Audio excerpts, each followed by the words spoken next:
On May 16, 1831, David Edward Hughes co-invented the microphone, changing the way we heard sound. On May 16, 1906, Margaret Ray was born. She went on to create Curious George. So what the hell, man? Like, what does this have to do with classic album artwork? Well, on that same day, May 16th, but on 1966, two classic albums were released, both with classic album artwork. One had to do with the way that we heard sound, and the other had to do with animals. Blonde on Blonde by Bob Dylan and the Beach Boys, Pet Sounds.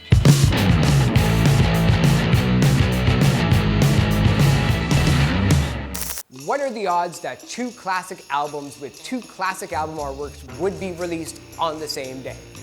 No idea. I'm not a mathematician. But while you're trying to figure that out, let's talk about the Beach Boys' Pet Sounds. In early 1966, the Beach Boys traveled to the San Diego Zoo to take photographs for their cover of Pet Sounds. George German was credited for taking the photo of the band feeding goats at the zoo as a play on words on the title. You see, Brian Wilson, this was his favorite sounds for the album, or Pet Sounds. The tightly set bubble letters on the album cover set a new tone for American pop culture.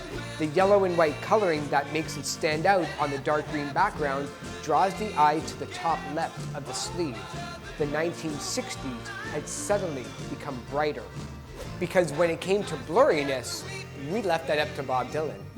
The cover shows Bob Dylan in front of a brick building wearing a suede jacket and a black and white scarf. His jacket is actually the same one that he wore for his next two album covers, John Wesley Harding and Nashville Skyline. The frame Dylan chose was blurry and out of focus, and there were other photographs that were sharp and in focus, but to his credit, Dylan loved that photograph. Of course, everyone tried to interpret the shot, saying it had to do with LSD, but the fact is, it was just cold and they were shivering.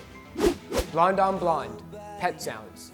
Two classic albums released on the same day. One album cover as clear as day, the other so blurry they blamed it on drugs. May 16, 1966. I'm Eric Alper. Thanks so much for watching Uncovered, and be sure to check out more bands on SessionsX.com.